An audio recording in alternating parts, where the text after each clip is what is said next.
अस्सलाम वालेकुम, मेरा नाम डॉक्टर अदीला ताहिर है। मैंने एफसीपीएस, एमबीबीएस, एफसीपीएस किया है गायनी ऑब्स में। मेरी सब स्पेशलिटी इज़ सब fertility. Today my topic of discussion is polycystic ovarian syndrome, जिसको हम पीसीओ भी कहते हैं। पीसीओ जो है वो साउथ एशियन रेस में प्रिवेलेंट है और सबसे ज़्यादा ये इसकी कॉज जो है वो ये है कि आपको पेशेंट हमारे पास इन सिम्टम्स के साथ आता है कि उसको इरेगुलर पीरियड्स हैं, प्रोलॉन्ग साइकिल्स हैं और मुंह पे फेशियल हेयर्स आ रहे हैं, coarse hairs, male type hairs आ रहे हैं और फ्रंटल बालनेस हो रही है, एक्नी हो रही है, जो कि डिफरेंट एरियाज़ को टारगेट कर सकती है, like face, upper back, upper arm, under legs, but ये सारे एरियाज़ में एक्नी हो सकती है। अगर ये सारे इश्यूज़ आप फेस कर रहे हैं तो you should go to a gynaecologist, because हो सकता है कि आपको पॉलीसिस्टिक ओवेरियन सिंड्रोम हो।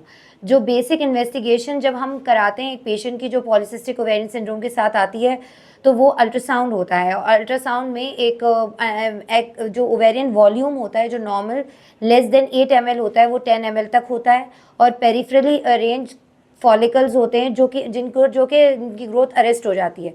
यानी फॉलिकल्स जो हैं वो बढ़ते तो हैं बट वो मेच्योर नहीं होते और फर्टिलाइजेशन के लिए और अच्छी ओव्यूलेशन के लिए और रेगुलर साइकिल्स के लिए इट इज़ वेरी इंपॉर्टेंट कि आपका फॉलिकल मेच्योर हो और इनमें स्ट्रोमल थिकनेस इंक्रीज़ हो जाती है। दूसरे इन्वेस्टिगेशंस जो हम पीसीओ में कराते हैं वो डे 2 पे हार्मोन्स है, लाइक थायराइड स्टिमुलेटिंग हार्मोन है, luteinizing hormone, follicle stimulating hormone and prolactin. इसमें ये बेसिकली ये डायग्नोस्टिक टेस्ट तो नहीं होता, इसका जो डायग्नोसिस होता है वो मेनली क्लिनिकल होता है, जिसमें आपके ये सिम्टम्स आ रहे हैं उसके साथ पीसीओ ओवरीज अल्ट्रासाउंड में नज़र आ रही हैं। और जो सपोर्टिव डायग्नोसिस में आता है वो टेस्ट आता है कि LH FSH का रेशो डे 2 पे ऑपोजिट हो जाता है, यानी LH कम होना चाहिए और FSH ज़्यादा होना चाहिए तो वो ऑपोजिट हो जाता है। वो चीज़ हम देखते हैं। अगर पेशेंट के फेशियल हेयर ज़्यादा हैं तो हम सीरम से टेस्टोस्टेरोन लेवल्स भी कराते हैं ताकि देखें कि और कॉजेज़ तो नहीं है, या समटाइम्स टेस्टोस्टेरोन यानी male hormone, male sex hormones औरतों में बढ़ जाते हैं जिसकी वजह से हिस्टोटिज्म भी जो है रूनुमा होता है। अब पीसीओ को की इन्वेस्टिगेशंस के बारे में तो मैंने बता दिया है। अब इम्पॉर्टेंट बात है कि इसको ट्रीट कैसे करना है।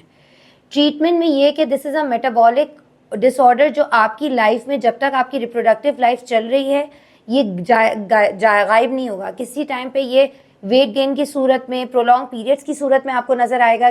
अगर आप मैरिड हो तो इनफर्टिलिटी के साथ आपको नज़र आएगा। और अगर हम लेट कॉम्प्लिकेशंस की तो बात करें तो डायबिटीज़, कार्डियक इश्यूज़, कोलेस्ट्रॉल ज़्यादा होना और ये सारे इश्यूज़ के साथ हमें ये प्रेजेंट कर सकता है। तो अब इसको लिमिट करने के लिए सबसे फर्स्ट एंड फॉरमोस्ट चीज़ जो है वो लाइफस्टाइल मॉडिफिकेशन है, जिसमें आपको डाइट को देखना है। डाइट में आजकल junk food is very common. हम बच्चे जो हैं स्टार्ट से इंक्लाइंड है pizza, burger, ice cream, chocolates, ramen, ये सारी चीज़ें खाने के लिए इंक्लाइंड होते हैं। आपको हेल्दी डाइट लेनी है जिसके अंदर फ्रूट्स, वेजिटेबल, अगर हम एक प्लेट का पोर्शन बनाएं तो आपका हाफ प्लेट वेजिटेबल्स और फ्रूट से होना चाहिए, 1 पोर्शन प्रोटीन होना चाहिए और 1 पोर्शन कार्ब्स होना चाहिए। आपको कार्बोहाइड्रेट्स यानी रोटी, चावल, आलू और जो ज़मीन में उगने वाली सब्जियां हैं, बेकरी आइटम्स हैं, इनको अपनी लाइफ से लिमिट करना है। ख़त्म नहीं करना बट लिमिट करना है। और दूसरी चीज़ ये होती है कि हम इसमें, क्योंकि पीसीओ का काफ़ी ताल्लुक इंसुलिन रेजिस्टेंस से है, तो हम इसमें एक टेस्ट कराते हैं जिसको हम कहते हैं 12 आवर्स फास्टिंग इंसुलिन। अगर फास्टिंग इंसुलिन आपका रेज्ड आता है, उसके जो टारगेट लेवल्स होते हैं वो 10 and 13 होते हैं। 10 in a patient who is trying to conceive and 13 in a patient who is जिसको ये सारे प्रॉब्लम्स को फेस कर रही है। तो उसके लिए फिर हम मेटफॉर्मिन को ऐड करते हैं और मायो आइनोसेटॉल और डी कायरो आइनोसेटॉल। मायो आइनोसेटॉल और D chiro inositol insulin sensitivity को इंक्रीज करता है, इसलिए it plays a very important role. Metformin जो है वो because of side effects like abdominal pain, और पेशेंट्स में ये मिथ होती है, पेशेंट डिसकंटिन्यूसली कर देते हैं कि ये, उनको ऐसा लगता है कि ये डायबिटीज़ की ड्रग है तो वो उसको डिसकंटिन्यू कर देते हैं। In the contrary, inositol, D chiro inositol, ये जो दोनों ड्रग्स हैं ये वेट भी कम करती हैं और इंसुलिन रेजिस्टेंस को भी इम्प्रूव करती हैं और उनके साइड इफ़ेक्ट्स मिनिमल होते हैं, स्पेशली जीआई साइड इफ़ेक्ट्स की अगर हम बात करें तो। लाइफस्टाइल मॉडिफिकेशन अलॉन्ग विद मायोइनोसिटोल या डीकाइरोइनोसिटोल अलॉन्ग विद दैट एक्सरसाइज में ये है कि आपने रोज़ अगर हम स्टेप्स की बात करें तो 10 से 15 से 20,000 स्टेप्स आपको चलना चाहिए। और एक्सरसाइज में cardio exercises, weight loss exercises और हफ्ते में 2 दिन वेट ट्रेनिंग में ये होता है कि 3 to 5 kgs तक आप वेट उठाएं। इससे ज़्यादा वेट उठाना जो है वो हो सकता है कि सेहत के लिए मुज़र हो, लेकिन इतना वेट अपनी स्ट्रेंथ को इंक्रीज़ करने के लिए, मसल्स की स्ट्रेंथ को इंक्रीज़ करने के लिए और फैट को रिमूव करने के लिए क्योंकि आपके जो फैट बन रहा होता है कार्ब्स लेने से, उसका डिपोजिशन मेनली बेली पे होता है और आपके आर्म्स पे होता है, बट पे होता है, तो उनको targeted exercises is very important. अच्छा, अगर हम ये तो सारा है कि ये हर औरत को जो पीसीओ को फेस कर रही है, चाहे वो इंक्लाइन टू कंसीव है, चाहे she is not incline to conceive, ये तो करना ही है।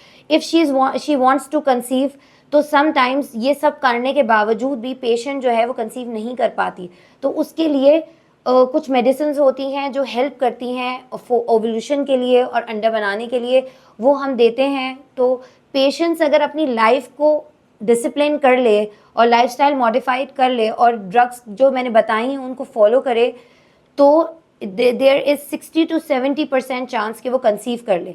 पीसीओ इज़ वेरी कॉमन और पीसीओ बेस्ड इनफर्टिलिटी तब कॉमन है जब पेशेंट ओबीज हो, उसका बीएमआई 35 से ज़्यादा हो।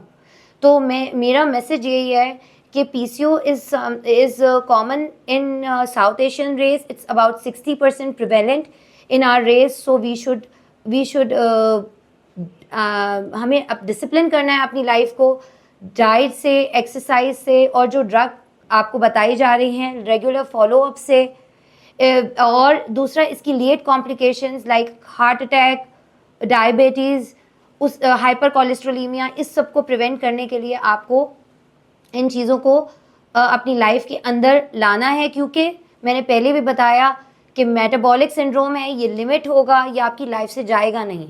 इसको आपको अपनी लाइफ को इसी तरह चलना है। डायबिटीज़ में ये है कि हम बिल्कुल शुगर इनटेक मना कर देते हैं। इसमें ये होता है कि यू कैन टेक शुगर्स, जैसे आपने अगर पूरा वीक डाइट किया तो 1 वीक आपने चीट किया जिसमें आप थोड़ा शुगर इनटेक ले लें, या आपको अगर कोई फास्ट फूड पसंद है तो ले लें, ताकि आपकी डाइट में कंसिस्टेंसी रहे।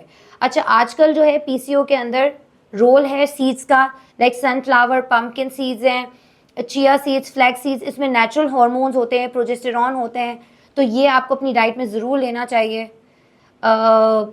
और इन चीज़ों को अपनी लाइफ में थ्रू आउट, जब तक आप का मेनोपॉज नहीं रीच करता तब तक आपको इन चीज़ों को अपनी लाइफ में रखना है।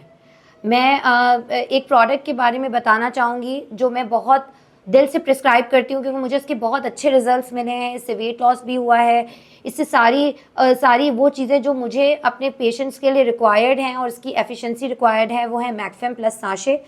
This is inositol and D chiro inositol का कॉम्बिनेशन, अलॉन्ग विद इसके अंदर मल्टीविटामिन्स भी हैं और क्रोमियम पिकोलिनेट है, जिसका आजकल वेट लॉस में बहुत अच्छा रोल है। तो I would love to tell my clients, अगर वो मेरे पास पीसीओ के लिए आ रहे हैं तो उसको ज़रूर इस्तेमाल करें। Thank you.